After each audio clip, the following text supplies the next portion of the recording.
Muraho neza, turongeye turabasuhuje kugira ngo dukomezanye ibiganiro byacu by'imisoro. Nk'uko muri episode ya mbere twari twashoje tubabwira ko episode ya kabiri tuzaganira ku kwiyandikisha ugiye gutangira ubucuruzi. Ngewe nitwa Nzavugankize Ferdinand, nk'uko bisanzwe nkora mu kigo MGI Limited. Ni ikigo rero gishinzwe gutanga serivisi twababwiye zirimo gutanga amahugurwa ndetse n'ubujyanama ku bintu bitandukanye birimo iri somo ry'imisoro tuzabigisha hano kuri YouTube, ndetse kandi mukaba mwamenya amakuru arambuye n'abashaka kwiga bakatugana aho dukorera mu Gakiriro ka Gisozi. Ugeze mu nyubako yitwa Ineza Plaza, dukorera kuri nivo ya kabiri mu muryango wa 05. Hanyuma rero nk'uko mubona serivisi zacu, turabashishikariza kuzaza gufata amahugurwa, kubera yuko ubumenyi ni igishoro ubana kurinda uvuye kuri iyi si, ndetse ibyo wabikoresheje byo bigasigara kuri iyi si wowe utakiriho. Uyu munsi rero tugiye kwiga isomo ryo kwiyandikisha. Turareba ngo umuntu yiyandikisha ryari, yiyandikisha hehe, ese yiyandikisha mu biki. Iyo umuntu wese atangiye ibikorwa by'ubucuruzi cyangwa ibindi bikorwa byose bizatanga umusaruro usoreshwa, abasabwa kwiyandikisha. Umuntu rero ugiye gutangira ubucuruzi aba agomba kwiyandikisha, akandikisha ubwo bucuruzi bwe. Igikurikiyeho akiyandikisha ku misoro bitewe n'ubucuruzi bwe uko buteye, kubera yuko buri mucuruzi agira imisoro imureba bitewe n'ubucuruzi akora. Turareba rero kwiyandikisha mu bucuruzi, turebe ndetse no kwiyandikisha ku misoro. Duhereye ku cya mbere, kwiyandikisha mu bucuruzi biteganywa n'itegeko. Twari twabibabwiye ko tuzajya tugenda twiga itegeko rimwe ku rindi, ariko uburyo tuziga itegeko ntabwo tuzajya dufungura itegeko ngo tugende ingingo imwe ku yindi, ahubwo tuzareba ngo mu bucuruzi umuntu atangirira he, agakurikizaho iki, agakurikizaho iki, tubikurikize gutyo, hanyuma tujye tujya mu itegeko kubereka ngo iki nicyo kibanza, dore giteganywa n'iyi ngingo mu itegeko. Ubu rero uyu munsi tugiye kureba amategeko ajyanye no kwiyandikisha ndetse n'ingingo zijyanye no kwandikisha ubucuruzi nk'uko twari tubivuze. Dushingiye rero ku itegeko nimero 020/2023 ryo kuwa 31 z'ukwezi kwa gatatu mu 2023 rigena uburyo bw'isoresha, ingingo yaryo ya 11 itanga inshingano yo kwiyandikisha. Iyo ngingo ivuga yuko umuntu utangiye igikorwa cy'ubucuruzi acyandikisha ku mwanditsi mukuru. Umwanditsi mukuru ninde? Ni RDB. RDB niho umwanditsi mukuru akorera. Ubwo bivuze ko ubucuruzi abantu bose babwandikisha muri RDB, yaba ubucuruzi bwanditse ku mazina y'umuntu cyangwa se ubucuruzi bwanditse ku kigo. Hanyuma rero iryo tegeko rikavuga ko ugomba kuba wiyandikishije bitarenze iminsi 7 utangiye ibikorwa byawe by'ubucuruzi. Aha rero twebwe turabashishikariza ko mbere yo gutangira, ahubwo ntabwo warindira iriya minsi 7 bigushobokeye, wabanza ukiyandikisha, hanyuma wamara kwiyandikisha ukabona gutangira ibikorwa byawe by'ubucuruzi. Irindi tegeko rivuga ku kwiyandikisha ni itegeko nimero 019 rya 2023 ryo kuwa 30 z'ukwa gatatu 2023. Rihindura itegeko nimero 007/2021 ryo kuwa 5 z'ukwezi kwa 2 2021 rigenga amasosiyete y'ubucuruzi. Ni ukuvuga ngo muri iri tegeko hari ingingo zahindutsemo mu 2023. Ubwo ni bya bisobanuro twabahaye ko iyo itegeko ryahindutse atari ryose ryavuyeho, bivuze ngo hari ingingo zavuguruwe bityo zikazubahirizwa hashingiwe ku cyo itegeko ryavuze mu ngingo nshya. Irindi tegeko ni itegeko nimero 006 karongo kaberamye 2021 ryo kuwa 5 z'ukwezi kwa 2 mu 2021 ryerekeye guteza imbere no korohereza ishoramari. Ukuvuga muri ayo mategeko yombi nayo avuga kwiyandikisha, kandi akavuga ngo iyo umuntu amaze kwiyandikisha yubahiriza ibi bikurikira cyangwa ahabwa uburenganzira cyangwa ubworoherezwe kuri ibi n'ibi bitewe n'ibyo yujuje cyangwa yubahirije. Kwiyandikisha mu bucuruzi rero twabonye yuko ubucuruzi busanzwe bw'imbere mu gihugu bikorwa bitarenze iminsi 7 utangiye ubucuruzi.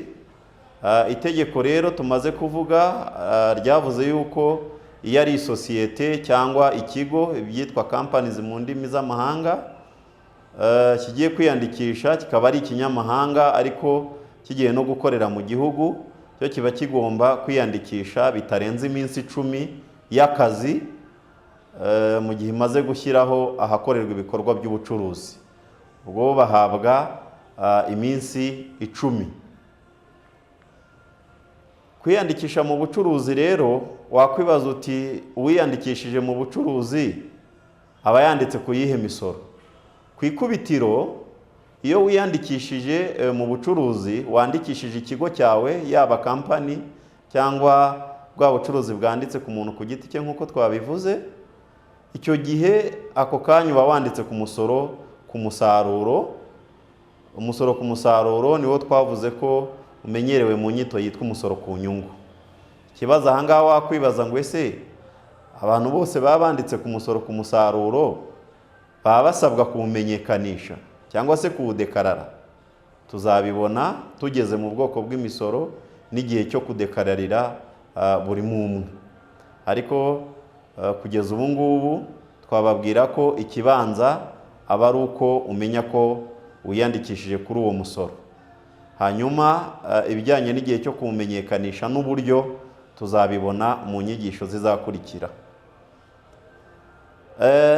Icyakora itegeko ryaravuze ngo umuntu ukora ibikorwa bitari iby'ubucuruzi ariko bishobora gukomokaho umusoro, uwo muntu afite inshingano yo kwiyandikisha mu buyobozi bw'imisoro. Ni ukuvuga hano mu Rwanda ni muri Rwanda Revenue Authority, mu kigo cy'imisoro n'amahoro.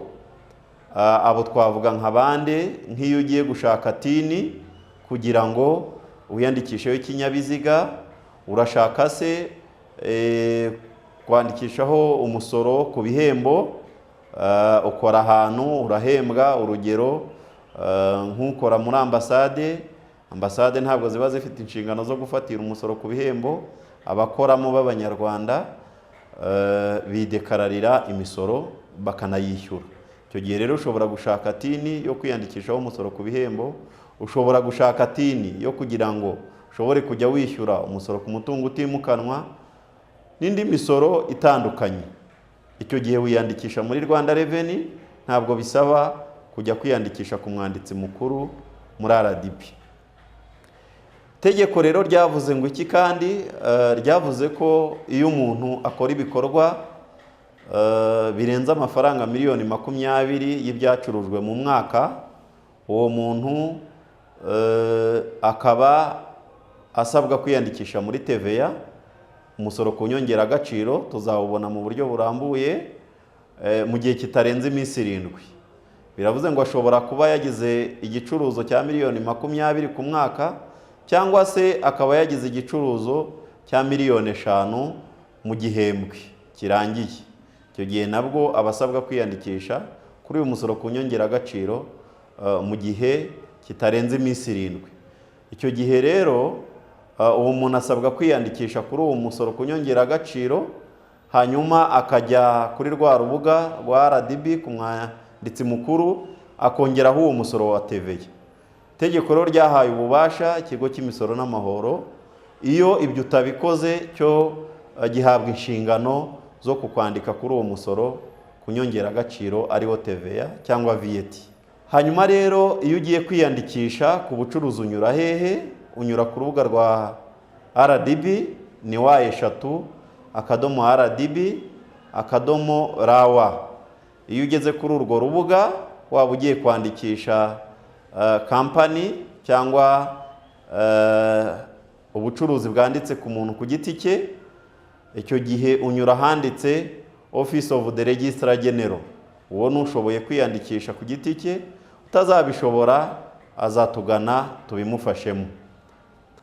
Hanyuma iyo ugeze aho ngaho rero, iyo ukanze aho handitse Office of the Registrar General, igikurikiraho hazamo Business Registration, ibyo biri mu ndimi z'amahanga, Registration of Trust, Foundation or Partnership, cyangwa Mortgage Registration, cyangwa Beneficiaries Owners, cyangwa Intellectual Property Registration. Ibyo ni ibintu bitandukanye ushobora kwiyandikishaho, ariko ugiye kwandikisha ku bucuruzi yaba ubw'umuntu ku giti cye cyangwa company, unyura ahanditse Business Registration, ugahita ukomereza ahanditse Online Registration, kuzuza ibisabwa birimo imyirondoro yawe ndetse naho ugomba kuzakorera.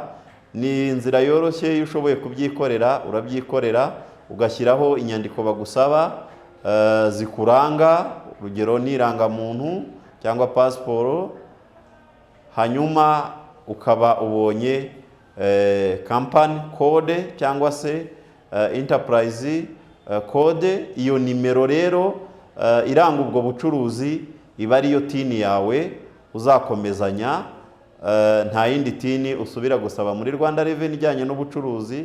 Iyo ngiyo ibihuje na systeme ya Rwanda Revenue. Turabashimiye rero, turabibutsa ko mwatwandikira muri komenti muduha ibyifuzo byanyu, ubwunganizi, kugira ngo turusheho gukora ibibanogeye kandi dukore ibiri mu bushake bwanyu.